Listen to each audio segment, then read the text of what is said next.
Hi friends, இன்றைக்கி என்ன topic பார்க்க போகிறோன்னா புறப்பொருள் இலக்கணம். எந்த புக்குன்னு பார்த்தோன்னா 10th ஸ்டாண்டர்ட் தமிழ் புக். போன வீடியோவில் அகப்பொருள் இலக்கணம் பார்த்துருப்போம். இப்போது புறப்பொருள் இலக்கணம்.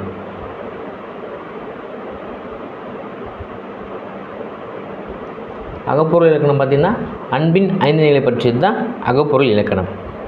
அன்பின் 5 நிலைகளை பற்றியது அகப்பொருள் இலக்கணம். புறப்பொருள் இலக்கணம் பார்த்திங்கன்னா புறம் பற்றிய நெறிகளை கூறுவது புறத்திணை. புறம் பற்றிய நெறிகளை கூறுவது தான் புறத்திணை. புறத்திணைகள் பார்த்திங்கன்னா மொத்தம் 12 வகைப்படும். வெச்சி முதலாக 12 வகைப்படும் புறத்திணை. இதில் வெச்சி என்றால் என்னென்னு பார்த்திங்கன்னா, மக்கள் சிறு குழுக்களாக வாழ்ந்த காலத்தில் ஆணிரைகளை சொத்தாக கருதினர். இங்கு ஆணிரைகள் என்பது மாடுகளை குறிக்கும். ஒரு குழுவினரிடமிருந்து மற்றொரு குழுவினர் ஆணிரைகளை கவர்தல் வழக்கமாக இருந்தது. ஆணிரைகளை கவர்ந்து வர வெச்சிப்பூவினை சூடிக்கொண்டு செல்வர். எனவே ஆணிரை கவர்தல் வெச்சித்திணை எனப்பட்டது. இந்த வெச்சித்திணை என்பது ஆணிரை கவரும்போது பயன்படுத்துகிறது தான் வெச்சித்திணை. இந்த வெச்சிப்பூவை பற்றி பார்ப்போம். இந்த வெச்சி பார்த்திங்கன்னா ரெட் கலர் இருக்கும். அழகு செடியாக வீட்டு தோட்டங்களிலும் பூங்காக்களிலும் வளர்க்கப்படுகின்ற சிவந்த நிறமுடைய வெச்சிப்பூ இட்லி பூ என்று அழைக்கப்படுகிறது. இந்த வெச்சிப்பூக்கு மற்றொரு பேர் பார்த்திங்கன்னா இட்லி பூ. இது எதுக்குன்னா ஆணிரைகளை கவரும்போது வச்சுட்டு வர்றது தான் வெச்சிப்பூ. அடுத்தது கரந்தை திணை.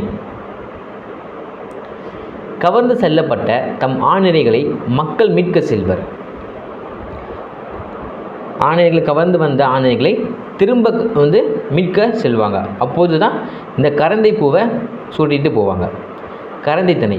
கவர்ந்து செல்லப்பட்ட தம் ஆணிரைகளை மக்கள் மீட்க செல்வர். அதாவது பார்த்திங்கன்னா, இப்போ ஒரு நாட்டில் ஒரு போர் நடக்குதுன்னா அங்கே இருக்க ஆடு மாடுங்களுக்கு எந்த ஆபத்தும் வராத அளவுக்கு அந்த ஆணிரைகளை ஒரு இடத்துக்கு கவர்ந்து செல்லிடுவாங்க. அந்த போர் முடிந்த பிறகு அதை திரும்ப மீட்க செல்லும்போது தான் இந்த கரந்தை திணையை சூட்டிட்டு போவாங்க. கரந்தை பூவை சூட்டிட்டு போவாங்க. கவர்ந்து செல்லப்பட்ட தம் ஆணிரைகளை மக்கள் மீட்க செல்வர். அப்போது கரந்தை பூவை சூடிக்கொள்வர். அதனால் கரந்தை திணை என்று பெயர் பெற்றது. இந்த கரந்தை பூ எப்படி இருக்குன்னு பார்த்திங்கன்னா, சிறிய முட்டை வடிவில் கொத்தாக பூக்கக்கூடிய கரந்தை ஒரு சிறிய செடி. நறுமணம் மிக்க இது செம்மை, நீலம், இளஞ்சிவப்பு, நீலம் கலந்த சிவப்பு ஆகிய நிறங்களில் பூக்கின்றன. இதனை கொட்டை கரந்தை என்றும் கூறுவர். கரந்தை பூவை கொட்டை கரந்தை என்றும் கூறுவர். அடுத்தது பார்த்திங்கன்னா வஞ்சித்திணை. மண் சொத்தாக மாறிய காலத்தில் மண்ணை கவர்தல் போராயிற்று. மண் என்பது நாடு. மண்ணாசை காரணமாக பகைவர் நாட்டை கைப்பற்ற கருதி வஞ்சிப்பூவை சூடி போருக்கு செல்வது வஞ்சித்திணை. இந்த வஞ்சித்திணை என்பது பார்த்திங்கன்னா, மண்ணாசை காரணமாக பகைவர் நாட்டை கைப்பற்ற கருதி வஞ்சிப்பூவை சூடி போருக்கு செல்வாங்களாம். இதுதான் வஞ்சித்திணை. இந்த வஞ்சிப்பூ பார்த்திங்கன்னா, பளபளப்பான மெல்லிய பூவின் இதழ்களில் வெள்ளிய பஞ்சு போன்ற நுண்மயிர் அடைந்துள்ளது வஞ்சிப்பூ. ஃபஸ்ட்டு வெச்சி பார்த்திங்கன்னா, ஆணிரைகளை கவரும்போது வச்சுட்டு போகிறது தான் வெச்சிப்பூ. வச்சிக்கப்புறம் கரந்தை திரும்ப அந்த ஆணிரைகளை மீட்கும் போது தான் கரந்தை. அடுத்தது பார்த்திங்கன்னா வஞ்சி பார்த்திங்கன்னா, மண்ணாசை காரணமாக பகைவர் நாட்டை கைப்பற்ற கருதி சூடிட்டு போகிறது தான் வஞ்சிப்பூ. அடுத்தது காஞ்சி. காஞ்சி திணை. தன் நாட்டை கைப்பற்ற வந்த மாட்டரசனோடு காஞ்சி பூவை சூடி எதிர்த்து போரிடல் காஞ்சி திணை. தம் நாட்டை கைப்பற்ற வந்த மாட்டரசனோடு காஞ்சி பூவை சூடி எதிர்த்து போரிடல் தான் காஞ்சி திணை. இந்த காஞ்சி பூ பார்த்திங்கன்னா கொத்து கொத்தாக பூக்கும் நீல நிற மலர்கள் கொண்ட அழகான மனமுள்ள காஞ்சி என்பது ஒரு வகை குறுமரமாக. இந்த காஞ்சி என்பது பார்த்திங்கன்னா ஒரு வகை குறுமரம். இது என்ன கலரில் இருக்குன்னா நீல நிற மலர்கள் கொண்ட அழகான மலர். அடுத்தது நொச்சித்திணை. மண்ணை காக்க கோட்டைகள் கட்டப்பட்டன. கோட்டையை காத்தல் வேண்டி உள்ளிருந்தே முற்றுகையிட்ட பகை அரசனோடு நொச்சிப்பூவை சூடி போயிடுவது தான் நொச்சித்திணையாம். மண்ணை காக்க கோட்டைகள் கட்டப்பட்டன.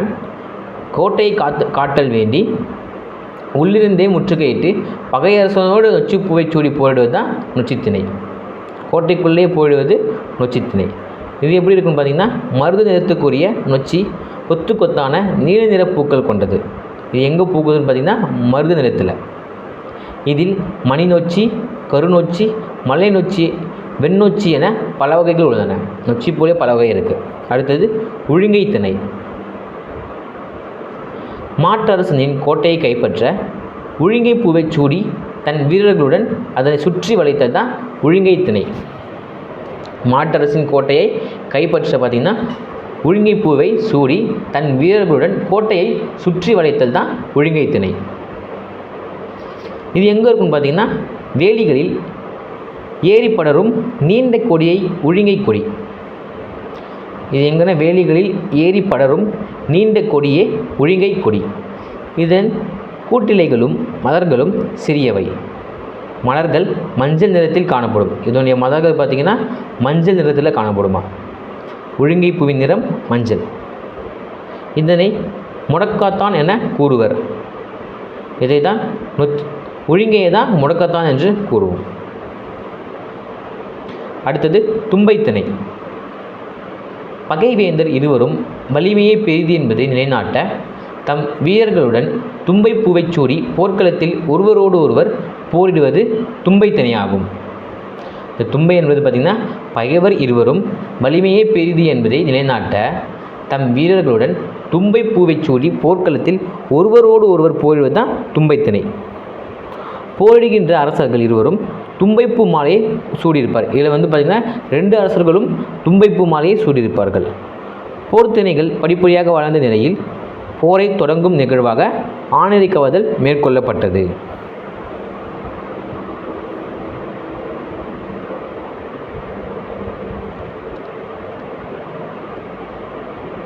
இந்த தும்பைப்பூ பார்த்திங்கன்னா எல்லா இடங்களிலும் வளரக்கூடியது. தூய வெண்ணிற மலர்களை கொண்டது தான் தும்பைப்பூ. இந்த தும்பைப்பூ பார்த்திங்கன்னா சிவனோட கொண்டையில் இருக்கிற பூ தான் இந்த தும்பைப்பூ. இதோட வடிவம் பார்த்திங்கன்னா பாதம் போன்று இருக்கும் இந்த தும்பைப்பூ. அடுத்தது வாகை திணை. போரிலே வெற்றி பெற்ற மன்னன் வாகைப்பூ சூடி மகிழ்வது வாகை திணை. இந்த வாகைப்பூ பார்த்திங்கன்னா யார் போரில் வெற்றி பெறுறாங்களோ அவங்களுக்கு சூடுறது தான் வாகை. போரிலே வெற்றி பெற்ற மன்னன் வாகைப்பூ சூடி மகிழ்வது வாகை திணை. வாகை என்றாலே வெற்றி தான். இதோட நிறம் பார்த்திங்கன்னா மங்கிய வெண்ணிற நறுமணம் கொண்ட கொத்து கொத்தாக மலரும் வாகைப்பூ.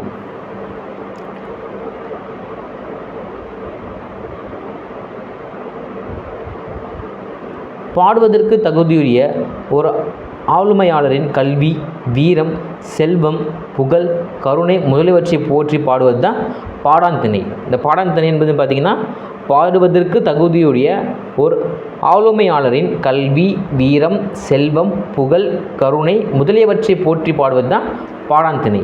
இதை எப்படி பிரிக்கலாம் பார்த்திங்கன்னா, பாடு கூட்டல் ஆண் கூட்டல் திணை. இதை தான் பாடான் திணை என்று உருவாயிற்று.